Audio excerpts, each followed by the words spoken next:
प्रदेश की हर बड़ी खबर हो, राजनीति हो या क्राइम की वारदात, सरकारी सूचना हो या व्यापार से जुड़ी कोई अपडेट, देखिए उत्तर प्रदेश की हर खबर डी न्यूज प्लेटफॉर्म के साथ आपका अपना चैनल। रीजेंसी हेल्थ में आयोजित प्रेस कॉन्फ्रेंस को नारी रोग विशेषज्ञ युथिका वाजपेयी ने संबोधित किया, जिसमें रोबोटिक सर्जरी के विषय में महत्वपूर्ण उपलब्धि को बताया गया। 250 से अधिक रोबोटिक सर्जरी पूरी की जा चुकी है। इस बात की जानकारी उत्तर प्रदेश की वरिष्ठ स्त्री रोग विशेषज्ञ डॉक्टर युथिका वाजपेयी ने देते हुए बताया कि रोबोट की सहायता से 30 से अधिक स्त्री रोग संबंधी सर्जरी सफलतापूर्वक की है, जिनमें फाइब्रॉइड गर्भाशय, एडेनोमाइसिस और गंभीर एंडोमेट्रियोसिस जैसी स्थितियों के लिए 19 कुल हिस्टेरेक्टोमी शामिल है।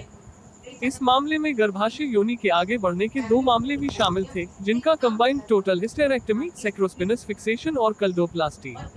रोबोट की सहायता से 7 मायोमेक्टोमी और गंभीर एंडोमेट्रियोसिस में प्रजनन क्षमता सुधार के लिए 2 पेल्विक एनाटॉमी बहाली के साथ इलाज किया गया। प्रेस कॉन्फ्रेंस में डॉक्टर वाजपेयी स्त्री रोग संबंधी कैंसर और प्रोलैप्स की रिपेयर के लिए उन्नत रोबोटिक सर्जिकल तकनीकों की शुरुआत की भी जानकारी दी, जिससे रीजेंसी हेल्थ में रोबोटिक सर्जरी के दायरे का और विस्तार करने पर जोर दिया। डॉक्टर वाजपेयी ने कहा, 250 से अधिक रोबोटिक सर्जरी एक मील के पत्थर है तथा अत्याधुनिक चिकित्सा प्रौद्योगिकी और बेहतर रोगी देखभाल के प्रति हमारी प्रतिबद्धता को रेखांकित करता है।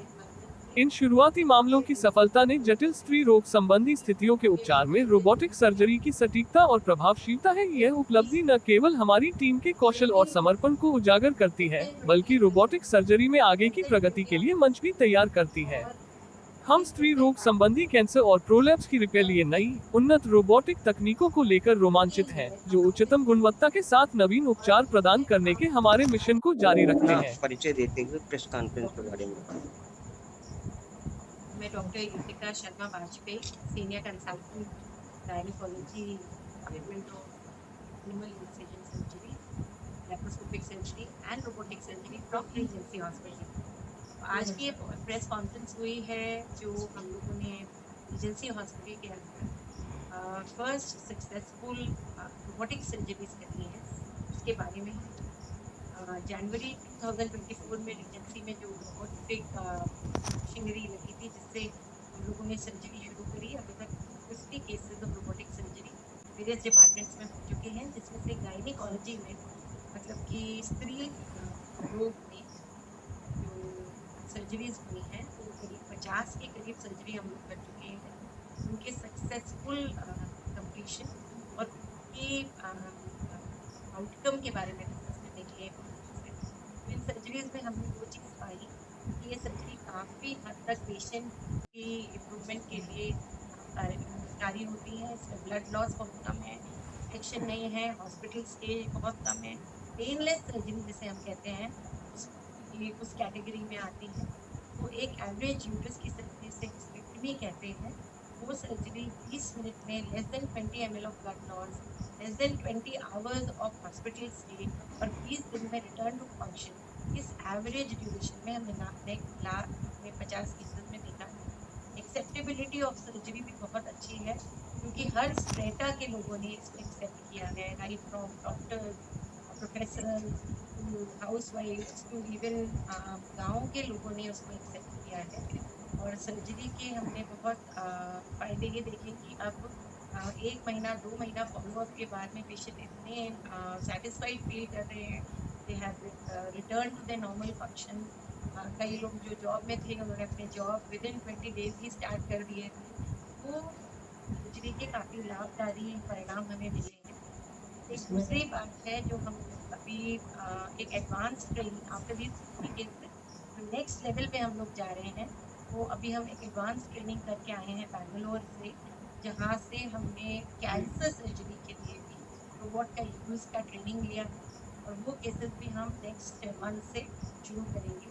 तो जो कैंसर की सर्जरी होती है काफ़ी जटिल सर्जरी होती है और इसमें सर्जरी की में आउटकम छुपा रहता है। मतलब कि अगर सर्जरी बहुत अच्छे तरीके से नहीं होगी, कैंसर के रिकरेंस के चांस बढ़ जाते हैं, और एडवांस लेवल की सर्जरी और अच्छे से होएगी तो पेशेंट के क्योर के चांसेस बहुत बढ़ जाते हैं। रोबोट में एडवांटेज ये है क्योंकि मिनिमल छोटे चीरे वाली सर्जरी होती है, तो पेशेंट जो है तो जल्दी रिकवर करता है। और एडजुवेंट थेरेपी के लिए मतलब कि कीमोथेरेपी, रेडियोथेरेपी हम जल्दी शुरू करते हैं। ओवरऑल आउटकम पेशेंट का बहुत अच्छा होता है। जो गायनेकोलॉजी फील्ड में यूट्रस का कैंसर होता है, जिसे एंडोमेट्रियल कैंसर कहते हैं, उसके अंदर जो रेडिकल हिस्टेक्टमी होती है वो हम लोग स्टार्ट करने जा रहे हैं।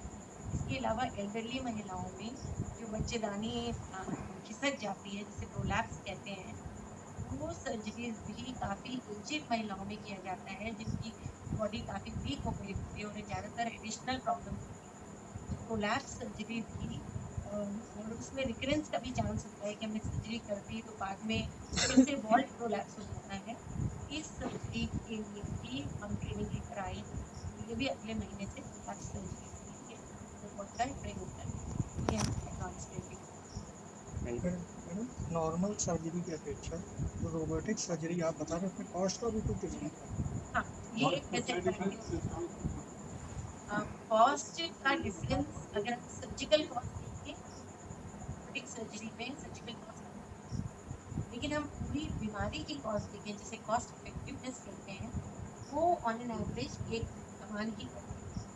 तो क्योंकि इसके अंदर स्टे हॉस्पिटल कम, ब्लड लॉस कम है, ब्लड नहीं चढ़ाना पड़ता, कॉम्प्लिकेशन कम है, पेशेंट की रिकवरी फास्ट होती है, तो जो सर्जरी के अलावा की कॉस्ट है वहाँ चल रही है। तो परफॉर्मेंस कितना अच्छा मिल रहा है? रोबोटिक सर्जरी की एक्सेप्टेबिलिटी बहुत ही अच्छी है। पेशेंट जो जैसे मैंने एक ही परिवार के 3 महिलाओं की सर्जरी करी, एक महिला ने अपनी सर्जरी कराकर अपनी मम्मी और अपनी मदर इन लॉ की सर्जरी भी मुझसे कराई। तो पेशेंट की एक्सेप्टेबिलिटी, उसको इतना सेटिस्फैक्शन था कि कई दिनों से उनकी सर्जरी टाल रहे थे कि ये दर्द है, ये सहन नहीं कर पाएंगे, उनको तकलीफ सह रही थी, तो उन्होंने तुरंत ला करके अपने फैमिली मेम्बर की सर्जरी की। तो इससे ही पता चलता है कि पेशेंट कितने सेटिस्फाइड हैं। और वो कॉस्ट तो डेफिनेटली कॉस्ट है, एक ड्रॉबैक है इसका, और इस पर जहाँ जितना मेक इन इंडिया से और इंडिया में जब इनके इंस्ट्रूमेंट्स बनने लगेंगे तो कॉस्ट में डेफिनेटली कमी आएगी। अभी ये सब इम्पोर्टेड चीज़ें, वो कॉस्ट हम लोगों की कंट्रोल नहीं है। अगर आप ये वीडियो YouTube पर देख रहे हैं तो हमारे चैनल को सब्सक्राइब करें और बेल आइकन को दबाना ना भूलें। अगर आप Facebook पर ये वीडियो देख रहे हैं तो हमारे पेज को लाइक करें।